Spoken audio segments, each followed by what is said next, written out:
Hi there, Dr. Gary here on the road. We sell dental practices nationwide. We are dental practice brokers.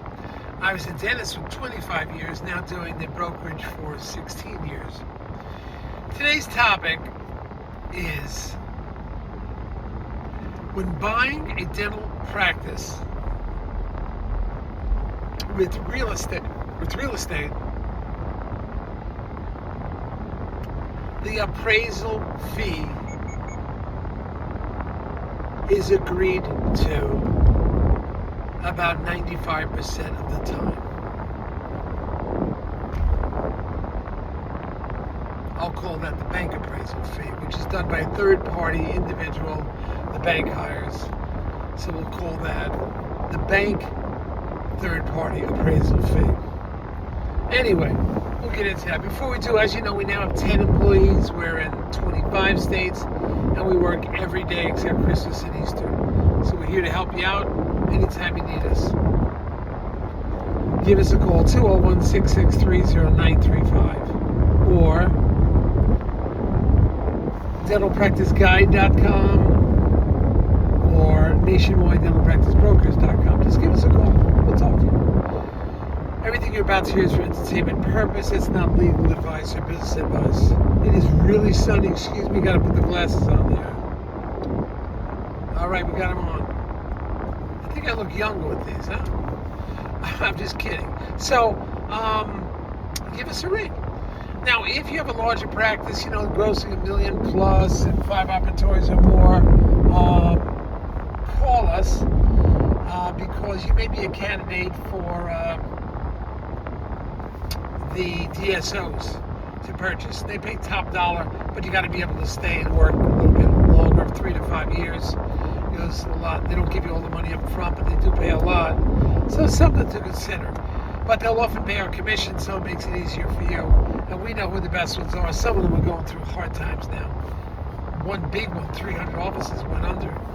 The bank took them back. So there are some problems out there. But they'll often pay our commission. Secondly, we are representing you and the practice is being sold for over $1 million and it closes for over $1 million, successfully closes. Based on some minor criteria like using a qualified dental attorney, we will often reimburse your legal fees upon the successful sale. So call us, we can talk about it. Okay? Now, getting back to this, you got to understand you're buying a dental practice with real estate.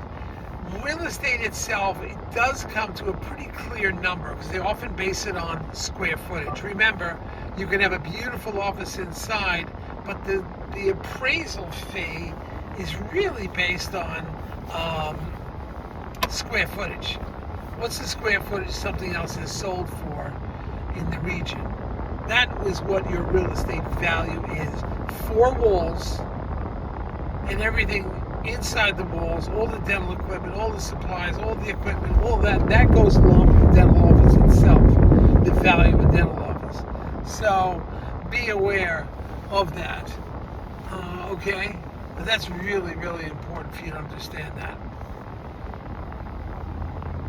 It's just, and then they get these independent appraisers. Now what happens is the bank hires an independent appraiser. It used to be bank appraisers, now it's an independent that the bank hires. And you don't have a lot of negotiation on that. They passed that law several years ago, and the banks had to form in line, step in line. They couldn't use their own appraisers anymore because sometimes you get these bogus, inflated appraisers.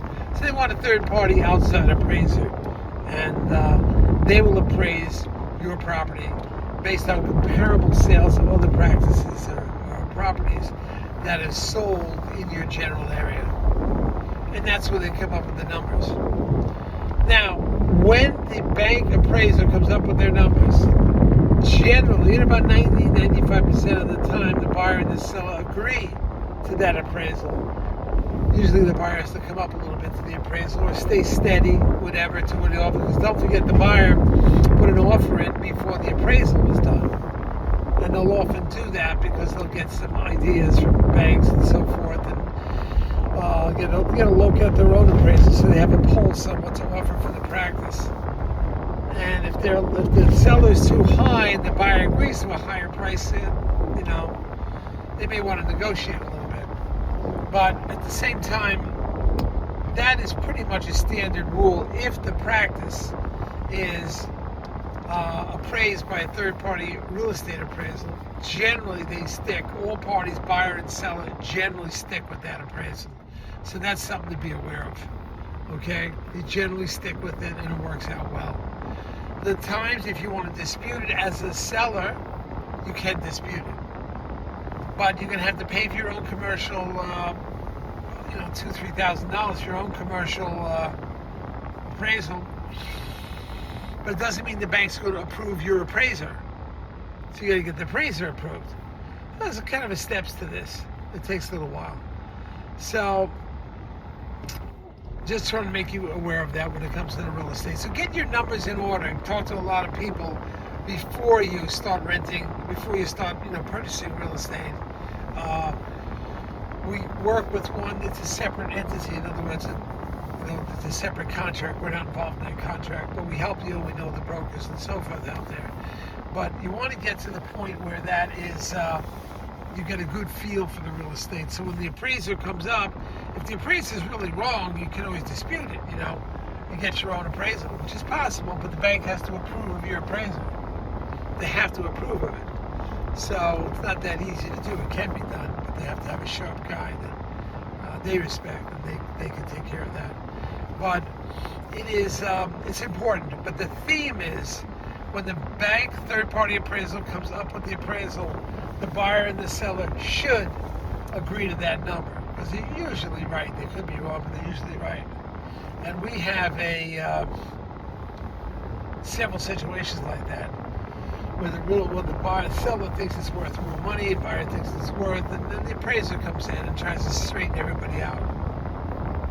Then the seller will say to you, well, I'll rent the office to him. I'm not going to sell it to him for that price. Now, the buyer may not want to buy it because he really wants real estate. So it works a couple of different ways. But that's what our experience is with. We just wanted to walk you through that. And there's other factors when it comes to this real estate. Maybe is there some value to the doctor staying on and mentoring? That could be a monetary value, or give him the money he wants in the real estate, that type of thing. All right? So, if you like that one, hit the subscribe button, and we will be happy to get you more of these stories. We got a bunch more stories for you. I just did like 5 testimonial YouTube videos on buying and selling a dental office. But these are some of the complications you run into that I try to identify for the buyer when purchasing a dental office.